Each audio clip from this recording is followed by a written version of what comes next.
وجود زن سے ہے تصویر کائنات میں رنگ۔ اقبال نے اس شعر میں کہا تھا کہ کائنات کی تصویر میں رنگینی یہ مؤنث کے سبب ہوتی ہے، چاہے وہ ماں کی شکل میں ہو، بیٹی، بہن یا بیوی کی شکل میں۔ آج ہم اس سبق میں اسی مؤنث کے بارے میں بات کرنے والے ہیں۔ اہلا و سہلا مرحبا، اہلا و سہلا مرحبا۔ بسم اللہ الرحمن الرحیم۔ آج ہم شروع کرنے جا رہے ہیں لسان عربی کورس کا درس نمبر 5۔ پچھلے سبق میں ہم نے تعداد کے اعتبار سے اسم کی قسمیں دیکھی تھی، واحد، تثنیہ، جمع۔ اس سبق میں ہم جنس کے اعتبار سے اسم کی 2 قسمیں دیکھنے والے ہیں۔ تو جنس کے اعتبار سے اسم کی 2 قسمیں ہوتی ہیں، ایک ہے مذکر اور ایک ہے مؤنث۔ مذکر اور مؤنث تو آپ آسان الفاظ میں جانتے ہوں گے کہ مذکر ان الفاظ کو کہا جاتا ہے جو مردوں کے لیے استعمال کیے جاتے ہوں، اور مؤنث ان الفاظ کو کہا جاتا ہے جو عورتوں کے لیے استعمال کیے جاتے ہوں۔ لیکن عربی میں اس کی تعریف کچھ الگ ہے۔ عربی میں اس کی تعریف یوں ہے کہ مذکر وہ الفاظ ہوتے ہیں کہ جن میں تانیث یعنی مؤنث کی علامت موجود نہ ہو۔ تانیث کہتے ہیں مؤنث ہونے کو۔ تو مذکر وہ ہوتا ہے جس میں تانیث کی علامت موجود نہ ہو، اور مؤنث وہ ہوتا ہے کہ جس میں تانیث کی علامت موجود ہو۔ تو عربی میں علم نحو کے اعتبار سے اس کی تعریف یوں ہوگی کہ مذکر وہ اسم ہوتا ہے جس میں تانیث یعنی مؤنث ہونے کی کوئی علامت موجود نہ ہو، اور مؤنث وہ اسم ہوتا ہے کہ جس میں تانیث کی علامت موجود ہو۔ اس لیے آپ آسانی کے ساتھ کسی بھی اسم کے بارے میں کہہ سکتے ہیں کہ یہ اسم مذکر ہے یا یہ اسم مؤنث ہے۔ اگر تانیث کی علامت اس میں موجود ہو تو وہ اسم مؤنث ہوگا، اور اگر تانیث کی علامت نہ ہو تو وہ اسم مذکر ہوگا۔ آئیے یہ سمجھتے ہیں کہ جس تانیث کی علامت کی یہاں بات ہو رہی ہے وہ تانیث کی علامتیں کیا ہیں۔ تانیث یعنی مؤنث ہونے کی 3 علامتیں یہاں پر ہم دیکھنے والے ہیں۔ پہلی علامت ہے گولتا، دوسری علامت ہے الف مقصورہ، اور تیسری علامت ہے الف ممدودہ۔ گولتا کے بارے میں آپ نے پچھلے سبق میں دیکھا ہے کہ عربی میں 2 طرح کی تا ہوتی ہیں، ایک بڑی تا ہوتی ہے اور ایک چھوٹی تا جس کو ہم گولتا کہتے ہیں۔ تو یہ جو تا ہے اس سبق میں ہم اس تا کے بارے میں پڑھنے والے ہیں۔ تو گول تا اس تانیث کی پہلی علامت ہے۔ تو جس اسم کے آگے گول تا لگائی جائے گی اس اسم کو مؤنث مانا جائے گا۔ مثال کے طور پہ ہم نے پچھلے سبق میں دیکھا کہ مسلمون ایک مذکر اسم تھا اور اس کا مطلب تھا مسلمان مرد، لیکن پھر ہم نے اس کے آگے مؤنث استعمال کرنے کے لیے گول تا لگا دیا اور یہ ہو گیا مسلمتن۔ اور ایک اور مثال ہم نے دیکھی کہ صادقن کا مطلب تھا ایک سچا مرد، لیکن صادقتن کا مطلب تھا ایک سچی عورت۔ تو ہم نے ان مثالوں میں اس کے آخر میں گول تا لگا کر اس کو مؤنث بنایا تھا۔ تو تانیث کی پہلی علامت ہے کہ اس اسم کے آخر میں گول تا ہو۔ اس سے آپ یہ قاعدہ بھی سمجھ سکتے ہیں کہ اگر کسی مذکر اسم کو مؤنث بنانا ہو تو اس کے آخر میں گول تا لگائی جاتی ہے، اور اس طرح اس کو مذکر سے مؤنث بنایا جاتا ہے۔ مثال کے طور پر ہم نے ایک لفظ دیکھا ابنن۔ ابنن کا مطلب ہوتا ہے لڑکا، اور اس سے ہم کو مؤنث بنانا تھا، ہم نے گول تا لگا دی، اب یہ ہو گیا ابنتن، اور اب اس کا مطلب ہوگا لڑکی۔ ایک اسم ہے ملکن۔ ملکن کا مطلب ہوتا ہے بادشاہ، یہ اسم بھی ہم نے مثال میں استعمال کیا ہے۔ اور ملکتن کا مطلب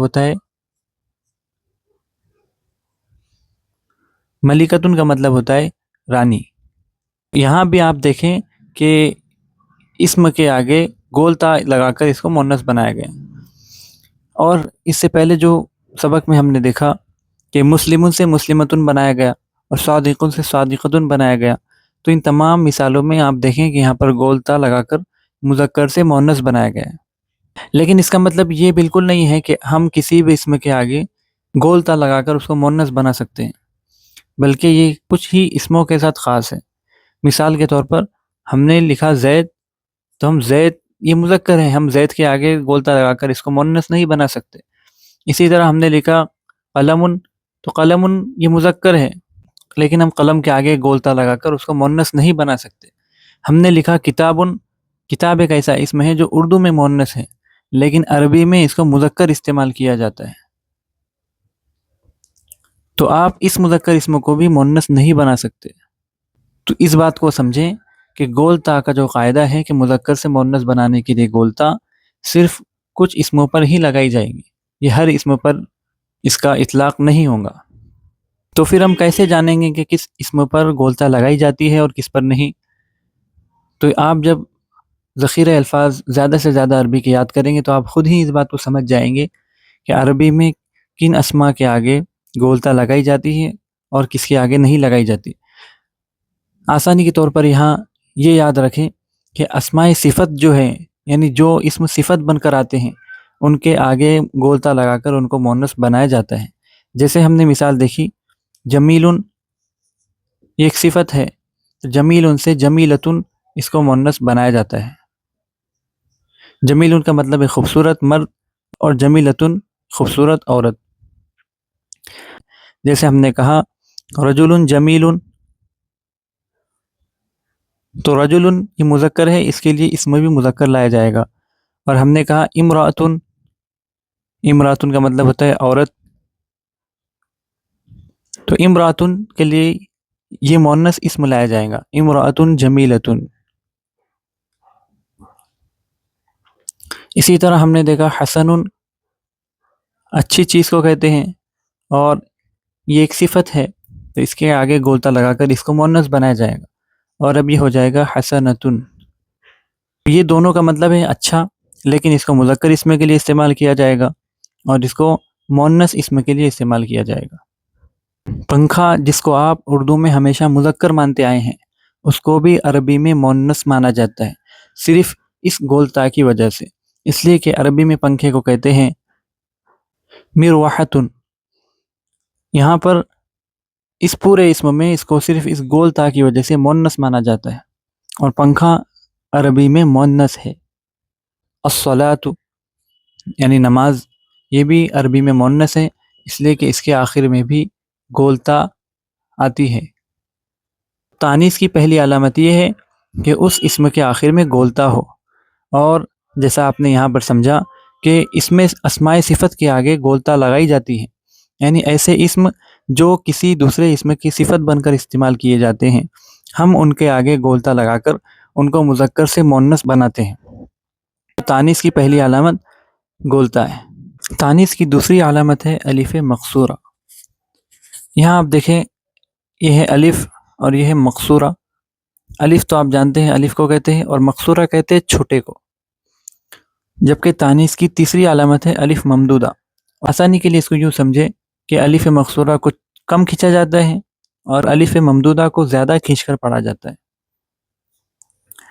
عربی میں اس کو یا کے ذریعے ظاہر کرتے ہیں اور اس کو الف اور حمزہ کے ذریعے ظاہر کرتے ہیں۔ الف مقصورہ کی پہچان یا کے ذریعے کی جاتی ہے اور اس یا پر کھڑا زبر لگایا جاتا ہے، اور الف ممدودہ کی پہچان الف اور حمزہ سے کی جاتی ہے۔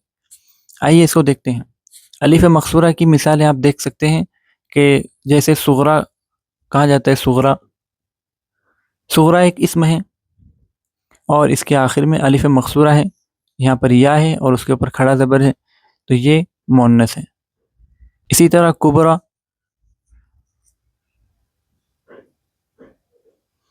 صغرا کا مطلب ہوتا ہے سب سے چھوٹی، اور کبرا کا مطلب ہوتا ہے سب سے بڑی۔ اسی طرح آپ کہہ لیں حسنہ۔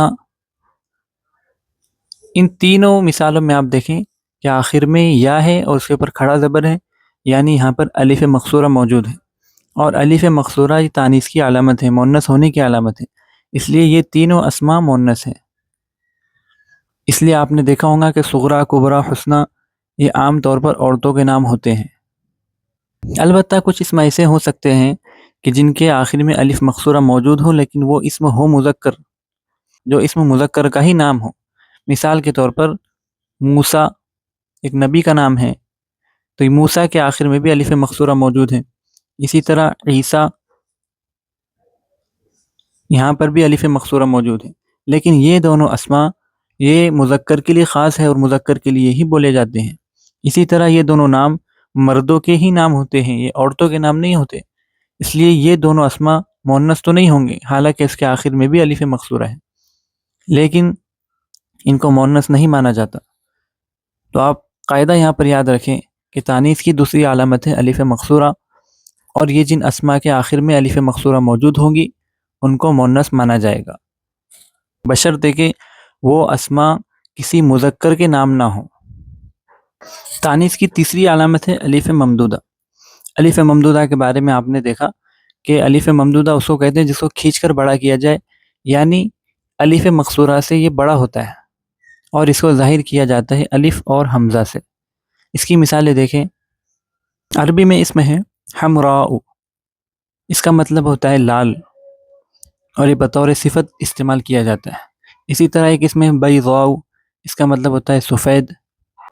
اسی طرح یہ نام تو آپ نے بہت ہی سنا ہوگا زہرا، کہ جس کو حضرت فاطمہ رضی اللہ عنہ کے نام کے آگے لگایا جاتا ہے، فاطمہ زہرا۔ زہرا کہتے ہیں عربی میں آب و تاب والی، یعنی چمکدار۔ تو اس اسم کو حضرت فاطمہ رضی اللہ عنہ کے نام کے آگے بطور صفت عام طور پر استعمال کیا جاتا ہے۔ پہلی علامت ہے گولتا، دوسری الف مقصورہ اور تیسری الف ممدودہ۔ جب ان تینوں میں سے کوئی ایک علامت کسی اسم میں موجود ہوں گی اور وہ اسم مذکر کے لیے خاص بھی نہ ہو تو وہ اسم عربی میں مؤنث کہلایا جائے گا۔ یہ قاعدہ ہم نے یہاں پر دیکھا۔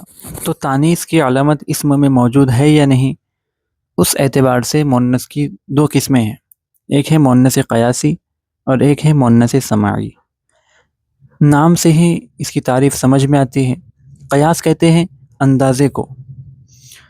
تو جب کسی اسم کو اندازہ لگا کر علامت تانیث کی وجہ سے مؤنث مانا جاتا ہے، یعنی اس اسم کو اس کے اندر علامت تانیث موجود ہونے کی وجہ سے مؤنث مانا جاتا ہے، تو اس کو مؤنث قیاسی کہتے ہیں۔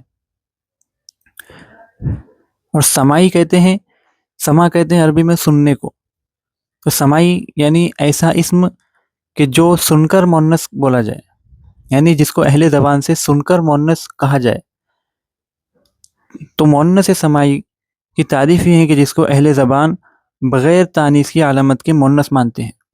تو ایسے بھی اسم ہوتے ہیں عربی میں کہ جس میں تانیث کی علامت نہیں دیکھی جاتی، بلکہ صرف یہ دیکھا جاتا ہے کہ اس کو اہل زبان مذکر مانتے ہیں یا مؤنث مانتے ہیں۔ اگر اس کو مؤنث اہل زبان مانتے ہیں تو ان کو بغیر کسی تانیث کی علامت کے مؤنث مانا جاتا ہے، اور ان کو کہتے ہیں مؤنث سماعی، یعنی ایسے مؤنث کہ جن کو اہل زبان سے سن کر بغیر کسی علامت کے مؤنث مانا گیا۔ تو آئیے اب ہم ان اسماء کے بارے میں جانتے ہیں کہ جن کو مؤنث سماعی کہا جاتا ہے۔ تو عربی میں مؤنث سماعی یہ 5 قسم کے الفاظ ہوتے ہیں۔ تو اگر کوئی بھی اسم ان 5 قسموں میں سے کسی ایک میں بھی شامل ہو تو اس کو بغیر کسی تانیث کی علامت کے عربی میں مؤنث مانا جاتا ہے۔ آپ ان تمام قسموں کو ساتھ میں لکھتے بھی چلیں اور ان کی مثالوں کو بھی ساتھ میں لکھ لیں تاکہ اچھی طرح سے ذہن نشین ہو جائیں۔ یہاں پر پہلی قسم ہے کہ وہ تمام اسم جو عورتوں کے نام ہوں، وہ تمام الفاظ جو عورتوں کے نام رکھے جاتے ہیں، جیسے مریم، اسی طرح زینب،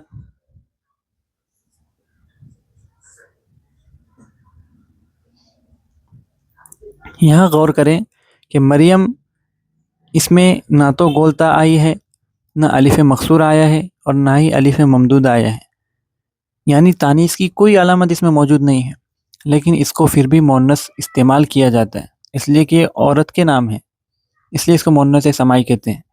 اسی طرح زینب میں بھی تانیث کی کوئی علامت موجود نہیں، لیکن اس کو مؤنث استعمال کیا جاتا ہے۔ دوسری قسم ہے کہ وہ تمام اسم جو عورتوں کے لیے خاص ہوں، یعنی ایسے نام، ایسے الفاظ جو عورتوں کے نام تو نہیں ہیں لیکن عورتوں کے لیے خاص ضرور ہیں، وہ عورتوں کے لیے ہی بولے جاتے ہیں، جیسے امن، امن کہتے ہیں ماں کو، اختن، اختن کہتے ہیں بہن کو، بنتن بیٹی کو کہتے ہیں۔ یہاں آپ غور کریں کہ یہ جو تا آئی ہے اختن اور بنتن کے آخر میں، یہ گولتا نہیں ہے، اور تانیث کی علامت گولتا ہوتی ہے۔ تو ان تینوں اسماء میں تانیث کی کوئی علامت گولتا، الف مقصورہ یا الف ممدودہ موجود نہیں ہے، لیکن یہ تمام اسم عورتوں کے لیے خاص ہیں، یہ عورتوں کے لیے ہی بولے جاتے ہیں، اس لیے اس کو مؤنث مانا جاتا ہے۔ تیسری قسم ہے شہر یا قبیلے کے نام۔ یعنی جب بھی آپ کسی شہر یا قبیلے یا کسی ملک کا نام استعمال کریں گے تو اس کو عربی میں مؤنث مانا جائے گا، جیسے روم،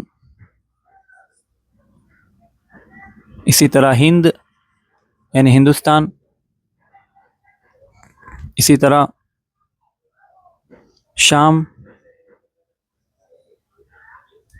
یہاں یہ شہر یا ملکوں کے نام ہیں تو اس کو مؤنث کے طور پر استعمال کیا جاتا ہے، حالانکہ آپ دیکھیں اس میں بھی تانیث کی کوئی علامت موجود نہیں ہے، لیکن ان کو پھر بھی مؤنث مانا جاتا ہے۔ تو یہ شہر یا ملکوں کے نام ہوئے، اور قبیلے کے نام، جیسے قریش ایک قبیلہ ہے، تو قریش میں بھی کوئی تانیث کی علامت موجود نہیں ہے، لیکن یہ مؤنث سمائی ہے، اس لیے اس کو مؤنث استعمال کیا جاتا ہے۔ تو وہ تمام الفاظ جو کسی شہر ملک کے نام ہوں گے یا کسی قبیلے کے نام ہوں گے ان کو عربی میں مؤنث استعمال کیا جائے گا۔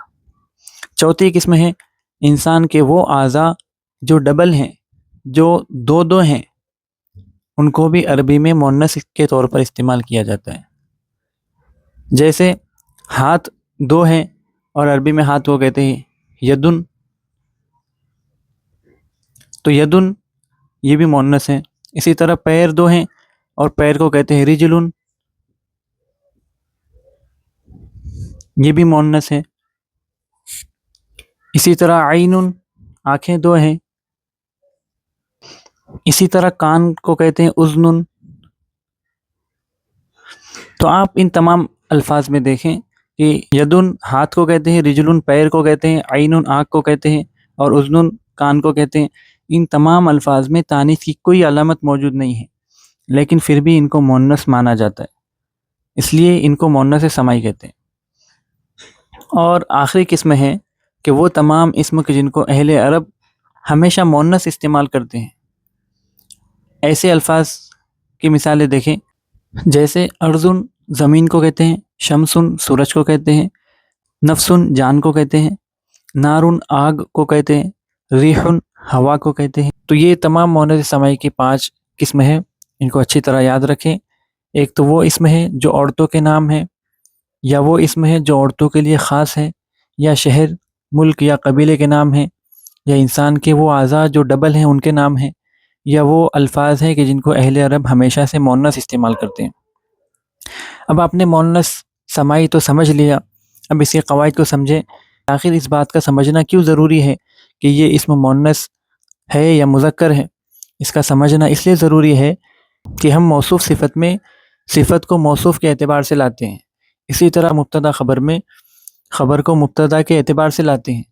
تو وہاں پر اس بات کا خیال رکھنا ضروری ہوتا ہے کہ اگر موصوف مؤنث ہے تو صفت بھی مؤنث لائی جائے، اگر مبتدا مؤنث ہے تو اس کی خبر بھی مؤنث لائی جائے۔ جیسے ہم نے مثال لی بنتن، اب ہم اس کے آگے صفت لگانے والے ہیں جمیلن، تو آپ نے لکھا بنتن، اب اس کی صفت جمیلن نہیں لا سکتے، اس لیے کہ جب موصوف مؤنث ہے تو اس کی صفت بھی مؤنث لانا ضروری ہے، تو اس کی صفت لائی جائیں گی جمیلتن، اور یہ صحیح لفظ ہوگا۔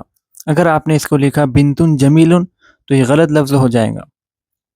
تو مؤنث سمائی کا جاننا اس لیے ہمارے لیے ضروری ہے کہ جب بھی کسی موصوف کی صفت لائی جائے گی تو وہ موصوف اگر مذکر ہو تو مذکر لائی جائے گی، اور موصوف اگر مؤنث ہو، چاہے مؤنث قیاسی ہو یا مؤنث سمائی ہو، تو اس کی صفت بھی مؤنث لائی جاتی ہے۔ ہمارے لیے مذکر اور مؤنث کو سمجھنا اتنا ضروری کیوں ہے عربی کے قاعدے کے اعتبار سے؟ تو ہم نے پڑھا ہے کہ صفت موصوف کے تابع ہوتی ہے اور خبر مبتدا کے تابع ہوتی ہے۔ تو یہاں پر قاعدہ دیکھیں کہ خبر مبتدا کے مطابق واحد، تثنیہ یا جمع لائی جاتی ہے، اسی طرح خبر مبتدا کے مطابق مذکر یا مؤنث لائی جاتی ہے۔ جیسے ہم نے کہا المعلم صالح، تو یہ مبتدا ہے اور یہ خبر ہے، اس لیے کہ یہ جملہ اسمیہ ہے۔ تو آپ دیکھیں یہ واحد تھا تو اس کو بھی واحد لایا گیا، یہاں پر مبتدا واحد تھا تو خبر بھی واحد لائی گئی، المعلم صالح۔ پھر یہاں پر مبتدا تثنیہ میں آیا تھا تو اس کی خبر بھی تثنیہ میں لائی گئی ہے، المعلمان صالحان۔ اور یہاں پر المعلمون صالحون جب مبتدا جمع میں آیا ہے تو اس کی خبر بھی جمع میں لائی گئی. یہی مثال آپ نے پچھلے سبق میں بھی دیکھی ہے. اب اسی مذکر یا مؤنث کے اعتبار سے تبدیلی کو سمجھیں کہ جب مبتدا کو مذکر لایا گیا المعلم تو اس کی خبر کو بھی مذکر لایا گیا صالح، المعلم صالح. لیکن جب مبتدا کو مؤنث لایا گیا، اب دیکھیں یہاں پر گولتا لگائی گئی ہے المعلمۃ، تو اس کی خبر کو بھی مؤنث میں لایا گیا ہے المعلمۃ صالحۃ. تو ہمارے لیے سمجھنا اس لیے ضروری ہے مذکر مؤنث کا کہ جب بھی ہم خبر لائیں گے تو اگر مبتدا مذکر ہو تو خبر بھی مذکر ہوگی، اور مبتدا مؤنث ہو تو خبر بھی مؤنث لائی جائے گی. اسی طرح بالکل یہی قاعدہ موصوف صفت کا بھی ہے کہ موصوف مذکر ہو تو صفت مذکر آئے گی، موصوف مؤنث ہو تو صفت بھی مؤنث آئے گی. اور یہی بات ہم کو جب ہم علم صرف پڑھیں گے تو فعل بھی فاعل کے اعتبار سے لایا جاتا ہے. تو فعل میں بھی ہم یہ دیکھیں گے کہ اگر فاعل مذکر ہے تو فعل بھی مذکر میں آئے گا، اور فاعل مؤنث ہے تو فعل بھی مؤنث میں آئے گا. تو مذکر اور مؤنث کا سمجھنا بہت ہی ضروری ہے، اس لیے کہ یہ اسم میں بھی کام آئے گا اور یہی بات ہم کو فعل میں بھی کام آئے گی. دوسرا قاعدہ یہ ہے کہ صفت موصوف کے مطابق واحد تثنیہ جمع لائی جاتی ہے، اسی طرح صفت موصوف کے مطابق مذکر یا مؤنث لائی جاتی ہے. ہم نے اسی مثال میں الف لام کو پڑھا کر اس کو موصوف صفت کی مثال بنا دیا ہے. آپ اس میں غور کریں، یہی مثال ہم پچھلے سبق میں بھی دیکھ چکے ہیں. المعلم الصالح موصوف واحد تو صفت بھی واحد، المعلمان الصالحان موصوف تثنیہ میں تو صفت بھی تثنیہ میں، المعلمون الصالحون موصوف جمع میں تو صفت بھی جمع میں. یہاں پر غور کریں، المعلم الصالح موصوف مذکر ہے تو صفت بھی مذکر ہے، لیکن جب موصوف مؤنث لایا گیا تو صفت کو بھی مؤنث میں استعمال کیا گیا. یہاں ایک قاعدہ اور سمجھیں کہ جب موصوف غیر عاقل کی جمع ہو، یعنی غیر عاقل اس کو کہتے ہیں جو انسان کے علاوہ ہو، جن میں سمجھ بوجھ کی صلاحیت موجود نہ ہو.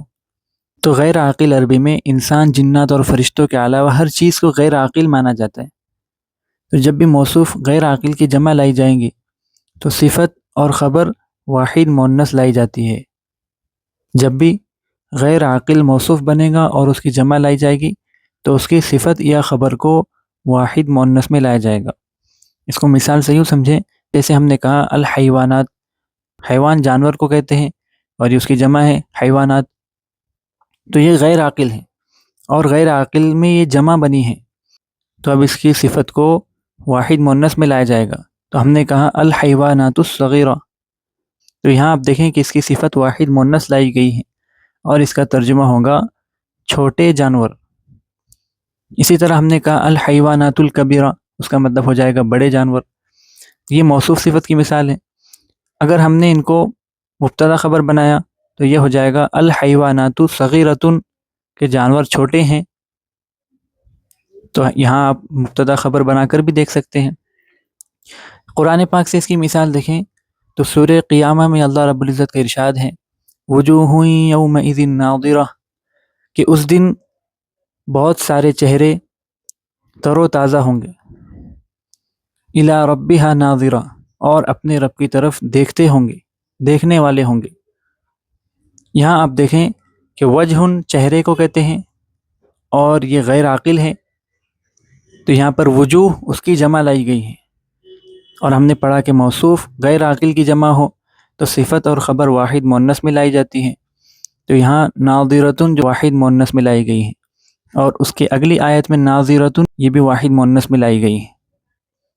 مؤنث سماعی میں ہم نے 5ویں قسم دیکھی کہ کچھ الفاظ ایسے ہیں کہ جن کو اہل زبان ہمیشہ سے مؤنث استعمال کرتے آئے ہیں، تو ہم بھی اس کو مؤنث استعمال کرتے ہیں، کہ جس میں شمس، نار، ارض، ریح، یہ الفاظ ہم نے پڑھے. تو اس کی کچھ مثالیں قرآن پاک سے دیکھتے ہیں. سورہ زمر میں اللہ رب العزت کا ارشاد ہے وَأَرْضُ اللَّهِ وَاسِعَةٌ، اس آیت کا ترجمہ ہے اور اللہ کی زمین کشادہ ہے. یہاں آپ دیکھیں جملے میں ترجمے میں کاکی کے آیا ہے، تو اس کا مطلب یہ مضاف مضاف الیہ ہے، اور ارض مضاف ہے، اللہ مضاف الیہ ہے، یہ مضاف مضاف الیہ مل کر مبتدا بنے ہیں، اور واسعۃ خبر ہے. اب آپ دیکھیں کہ یہاں پر یہ جو خبر لائی گئی ہے یہ ارض کی خبر ہے. ارض کی خبر بیان کی گئی کہ زمین کشادہ ہے، اللہ کی زمین کشادہ ہے، تو خبر ارض کے بارے میں ہے، تو اس کی جو خبر لائی گئی ہے آپ دیکھیں یہ مؤنث میں لائی گئی ہے، یہاں پر تانیث کی علامت بھی موجود ہے، تو اس کی وجہ صرف یہ ہے کہ ارض مؤنث سماعی ہے۔ سورۃ القاریہ میں اللہ تعالیٰ کا ارشاد ہے، آخری آیت ہے سورہ قاریہ کی، نارن حامیہ، یہاں پر بھی غور کریں کہ نارن اور حامیتن یہ موصوف صفت بنے ہیں، تو نارن کی صفت یہاں پر مؤنث میں لائی گئی ہے، آپ دیکھیں یہاں پر گولتا لائی گئی ہے، تو یہاں سے بھی آپ اس قاعدے کو سمجھ سکتے ہیں کہ نارن چونکہ مؤنث سماعی ہے اس لیے اس کی صفت مؤنث میں لائی گئی ہے۔ بہت ساری مثالیں قرآن پاک سے اور بھی دیکھ سکتے ہیں، کوشش کریں کہ اپنی طرف سے سبق کی اچھی طرح سے مشق کریں، اس کے قواعد جو یہاں پر بیان کیے گئے ان قواعد کو سمجھیں، اور جو الفاظ آپ نے ابھی تک پڑھے ہیں ان کی مدد سے موصوف صفت کی مذکر مؤنث کی مثالیں زیادہ سے زیادہ بنانے کی کوشش کریں۔ السلام علیکم ورحمۃ اللہ۔ اہلا و سہلا مرحبا، اہلا و سہلا مرحبا۔